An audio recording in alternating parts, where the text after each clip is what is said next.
Medyo may tama na ba yung kamatis mo? Tara, tirahin natin. Isang mabilisang lutong bahay lang. Let's go! Tara, simulan natin. Nag-prepare nga ako dito ng manok, baboy. Oo, tapos nilinis ko na agad. Nilinis ko ng maigi. Kasama na yung pork. Pagkatapos syempre, pinaikot ko muna yung sibuyas bago tirahin.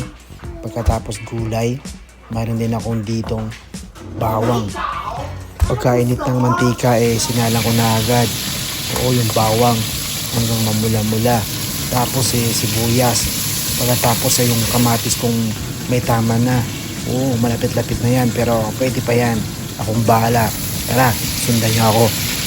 Akong tipong taong walang arte-arte. Mas prepared ko pa yung lutong bahay.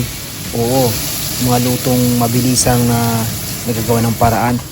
Para sa akin, mas the best yun kaysa mamahaling restaurant, di ba?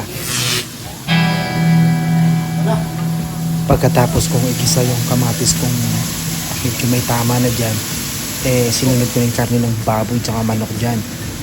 Oo, gagamitan natin ng malupit na magic yan. Yes! Magic sarap. Baka naman. Let's go.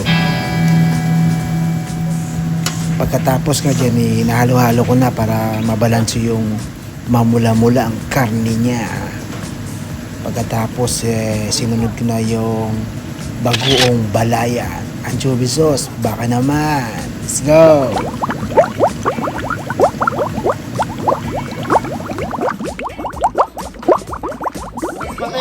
Baka naman. Ngayon lang. Pag ako tatanungin mo, mas bit ko pa rin. Lutong bahay. Ay ko! Nagwawala na siya, men. Nagwawala na siya.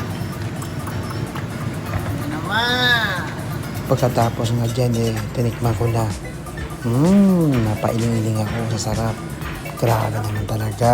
Alam mo yung sarap na gawa lang sa para-paraan. Iba talaga ang lasa kapag lutong bahay. Mas bit ko to kaysa mga masasarap na mamahaling pagkain. Promise, kaibigan. So, ayan na nga yung kamatis kong malapit-lapit ng tamaan. So, finish product na siya. Pagkatapos niyan. Oo. Sana nasundan nyo. Pwede yan, pare. Para hindi masayang yung kamatis nyo. Let's go. Paano na yan? Finished product na, kaibigan. Tara. Matinding lamunan naman to. Chicken lutong bahay. May kamatis. Ang madalian lang. Finished product. Pagkatapos, pina-score ko na sa anak ko kung ilang score ang nakuha ko sa luto ko. Ilang star luto na, Daddy? Perfect star.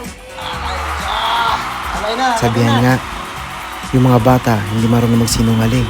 Mga idol, tropa, kapatid. Baka naman, konting suporta lang sa isang baguhan.